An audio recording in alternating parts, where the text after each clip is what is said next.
నమస్తే. సనాతన ధర్మానికి స్వాగతం. ఈ కాంటెంట్ ఇంట్లో మీకు నచ్చినట్లయితే దయచేసి షేర్ చేయండి, లైక్ చేయండి, సబ్స్క్రైబ్ చేసుకోండి. నా జీవిత తొలి నాళ్ళల్లో నాకు ఒక ప్రశ్న ఉండేది. మతం ఎందుకు? మతం యొక్క ప్రాముఖ్యత ఏమిటి అని. ప్రఖ్యాత మానసిక విశ్లేషకుడు సిగ్మండ్ ఫ్రెడ్ మతాన్ని కోరికల నెరవేర్పుకు ఒక రూపంగా వివరించాడు.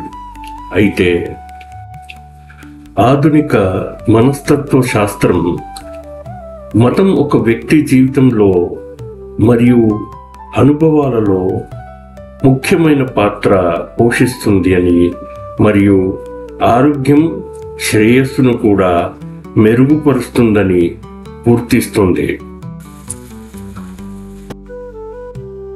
వాస్తవానికి మతం ప్రజలు ఆరోగ్యకరమైన అలవాట్లను పెంపొందించుకోవటానికి, వారి ప్రవర్తనను నియంత్రించడానికి మరియు వారి భావోద్వేగాలు అర్థం చేసుకోవటానికి సహాయపడుతుందని అధ్యయనాలు చూపిస్తున్నాయి. మొత్తం మీ మానసిక ఆరోగ్యాన్ని ప్రభావితం చేస్తుంది మతం.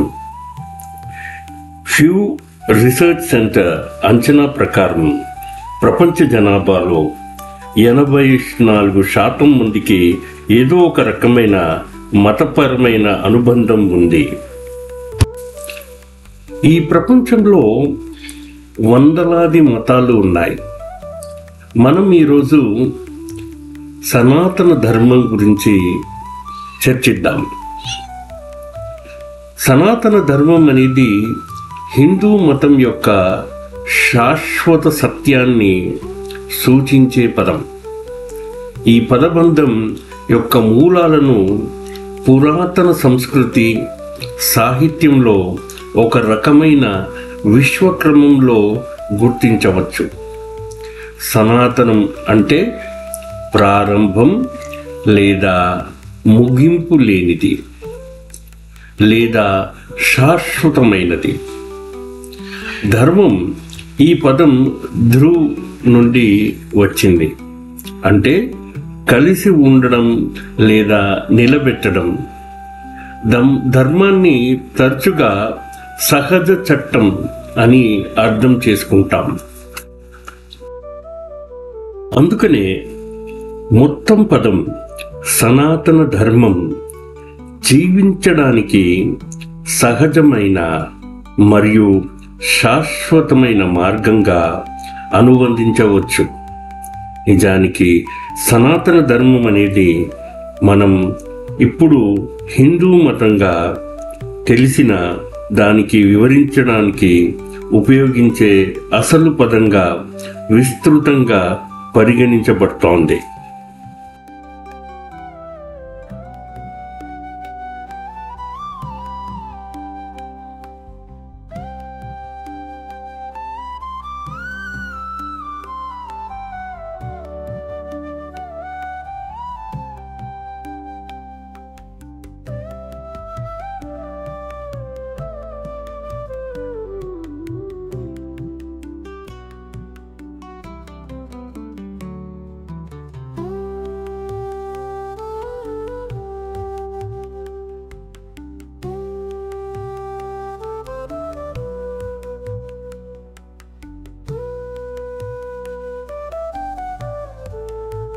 యోగాభ్యాసం ఈ ప్రక్రియలో ఒక ముఖ్యమైన భాగం. ఎందుకంటే ఇది యోగిని వారికి ఆధ్యాత్మికం వైపు ఐక్యతను సాధించడానికి సహాయపడుతోంది. వేదాలపై ఆధారపడిన మతం సనాతన ధర్మం లేదా వైదిక ధర్మం. సజీవ మతాలలో అతి పురాతనమైనది మరియు దాని తత్వశాస్త్రం యొక్క లోతు మరియు వైభవం సాటిలేనిది. అయితే హిందువు సనాతన ధర్మంలో అతి అత్యంత మౌలికమైన ప్రమాణంగా వేదాలను గుర్తిస్తారు. వేదములను శృతులు అని, అమన్యాయములు అని అంటారు. విద్ అనే ధాతువుకు తెలియుట అన్న అర్థాన్ని బట్టి వేదములు భగవంతుని ద్వారా తెలుపబడినవని, అవి ఏ మానవుల చేత రచింపబడలేదని విశ్వాసం. కనుకనే వేదాలను అపౌరుషేయములు అని కూడా అంటారు. వేదములను తెలుసుకున్న ఋషులను ద్రష్టలు అని అంటారు. ద్రష్ట అంటే దర్శించినవాడు అని అర్థం. హిందూ శాస్త్రాల ప్రకారం వేదాలను ఋషులు భగవంతుని నుండి విని గానం చేశారు. అందుకే వీటిని శృతులు అని కూడా అంటారు. ఏనం వేదంతి వేదినే తస్మద్వేదస్య వేదత. ఇష్టప్రాప్తి, అనిష్ట పరిహారం. కావలసిన వాటిని తీర్చి అక్కర్లేని వాటిని రాకుండా చేసే ఆధ్యాత్మిక ఉపాయమే వేదం. వేదాలకు శృతి, అనుశ్రవం, త్రయ, సమన్వయం, నిగమం, అగమ్యం, స్వాధ్యం, అగమం, నిగమం అని 9 పేర్లు ఉన్నాయి. శృతి గురువు ఉచ్చరించిన దాన్ని విని అదే విధముగా శిష్యుడు ఉచ్చరిస్తూ నేర్చుకుంటాడు. అనుశ్రవం గురువు ఉచ్చరించిన దాన్ని సరిగ్గా తిరిగి అదే విధముగా శిష్యుడు ఉచ్చరిస్తూ ఉంటాడు. త్రయ ఋగ్వేదము, యజుర్వేదము, సామవేదములను కలిపి త్రయ అని అంటారు. సమన్వయములు ఎల్లప్పుడూ అభ్యసింపబడునవి. నిగమము భగవంతుని విశ్వాస రూపంలో బయలుపడినవి. యస్కుడు నిగమము అని వీటిని వ్యవహరించాడు. అమన్యములు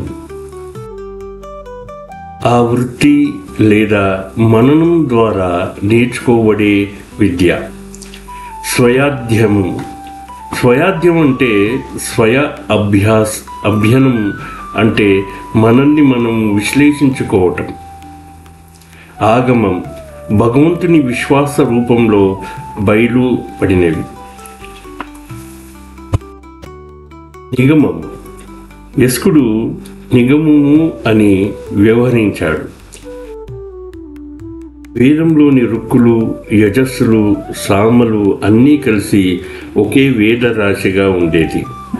ఎవరైనా వేదం నేర్చుకునేవారు చేయాలంటే మొత్తం వేద రాశిని అధ్యయనం చేయాల్సిందే. కృతయుగం నుండి ద్వాపర యుగం వచ్చేసరికి వేదరాశిని అధ్యయనము చేయాలంటే బహు కష్టమని ఎక్కువ మంది అంత ఉత్సాహం చూపించేవారు కాదు. మొదట కల్గొల్పుగా ఉన్న వేదరాశి వ్యాస మహర్షి ఒక క్రమబద్ధకరంగా విభజించాడు. ఈ వేదరాశిని వ్యాసుడు రుక్కులను రుక్కు సంహితగాను, యజస్సులను యజస్సంహితగాను, సామాలన్నిటినీ సామ సంహితగాను విడదీసి, అలాగే అధర్వ మంత్రాలన్నీ ఒక్కచోట చేర్చి అధర్వ సంహితగా తయారు చేశాడు. కనుకనే ఆయన భగవానుడు వేదవ్యాసుడు అయ్యాడని చెప్తారు. అలా 4 వేదాలు మనకు లభించాయి. వేదము, యజుర్వేదము, సామవేదము, అధర్వణ వేదము. వ్యాసుడిలా వేదాలను విభజించి తన శిష్యులైన పైలుడు, వైశంపాయనుడు, జైమిని, సుమంతుడు అనే వారికి ఉపదేశించాడు. వారు తమ శిష్యులకు బోధించారు. అలా గురు శిష్య పరంపరగా ఈ 4 వేదాలు 1000 సంవత్సరాలు తరతరాలుగా సంక్రమిస్తూ వచ్చాయి. వేదాలను ఉచ్చరించడంలో స్వరానికి చాలా ప్రాముఖ్యత ఇస్తారు. అన్ని వేదాలు కలిపి 1180 అధ్యాయాలు 1,00,000కు పైగా శ్లోకాలు ఉండాలని అంటారు. కానీ ప్రస్తుతం మనకు లభించేవి 20,023 మాత్రమే. మళ్ళీ ఒక్కొక్క వేదంలోనూ 4 ఉపవిభాగాలు ఉన్నాయి. అవి మంత్ర సంహిత, బ్రాహ్మణ సంహిత, అరణ్యకము, ఉపనిషత్తులు. ఈ విభాగంలో మొదటి 2 కర్మకాండ అని, తరువాత 2 జ్ఞానకాండ అని అంటారు. మీ అమూల్యమైన సమయానికి ధన్యవాదాలు. మళ్ళీ ఇంకొక ఎపిసోడ్లో కలుద్దాం. నమస్తే.